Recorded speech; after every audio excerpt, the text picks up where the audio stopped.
Hello friends, मैं हूँ गौरव और आज विज्ञान काफी आधुनिक जरूर है, लेकिन फिर भी हमारे पृथ्वी में कुछ कुछ ऐसे हिस्से हैं जिन्हें हम अभी तक समझ नहीं पाए हैं। हम बात कर रहे हैं ओशंस यानी महासागरों की, जो पूरे पृथ्वी की 3/4 जमीन घेरती है। माना जाता है कि आज हम अंतरिक्ष के बारे में ज्यादा जानते हैं, लेकिन जब बात आती है महासागरों की तो हमें अंदाजा भी नहीं है कि इनकी अंधेरी गहराइयों में क्या क्या रहस्य दबे हैं। हम सब जानते हैं समुद्र की सबसे गहरी जगह है जिसे कहते हैं मरियाना ट्रेंच, जो पैसिफिक ओशन के अंदर एक विशाल सा 2550 किलोमीटर फैला हुआ विशाल सा गड्ढा है। इस गड्ढे की एवरेज गहराई है लगभग 8 किलोमीटर, लेकिन इसी गड्ढे में एक और विशाल और गहरा सा गड्ढा है जिसने वैज्ञानिकों के होश उड़ा दिए हैं। ये गड्ढा मरियाना ट्रेंच के भी और 3 किलोमीटर गहराई में जाता है, जो इसे कुल मिला के 11 किलोमीटर गहरा बना देता है समुद्री सतह से।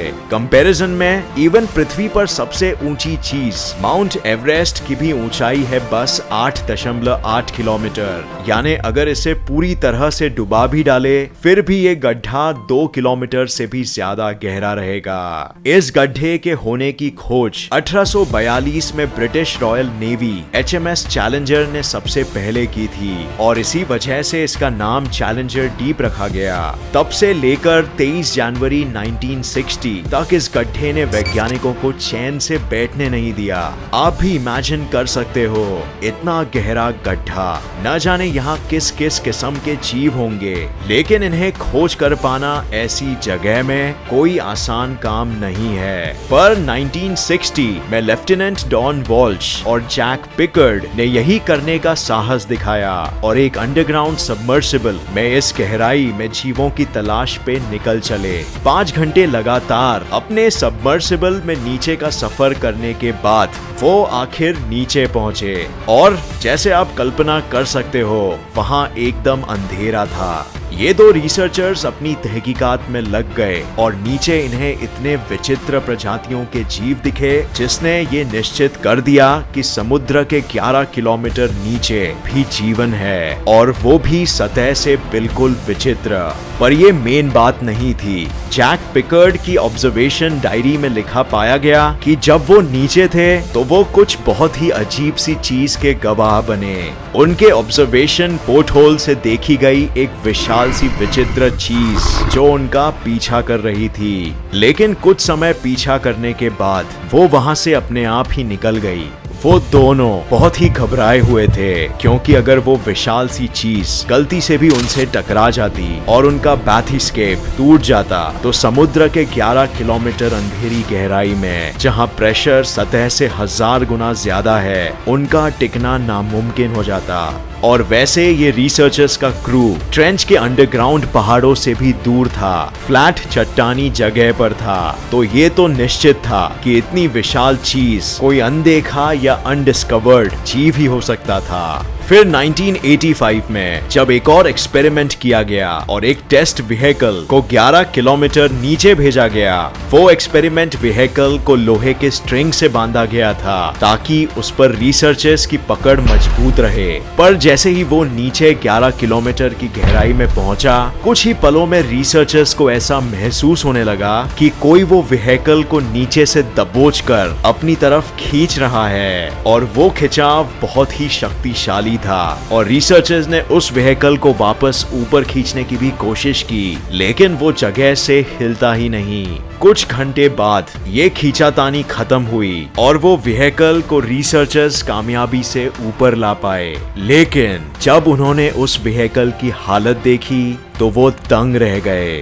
वो व्हीकल को पूरी तरह तहस महस कर दिया गया था और उसके चारों बाजू विशालकाय दांतों के निशान थे।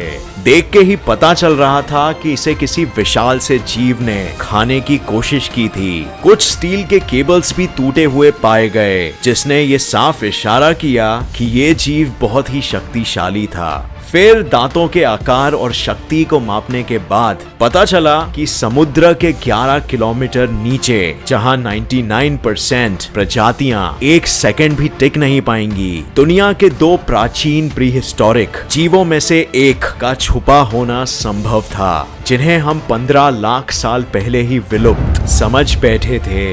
ये 2 प्रजाति है प्राचीन मगरमच्छ मोज़ेसॉरस या फिर विशाल और खतरनाक शार्क मेगेलोडॉन।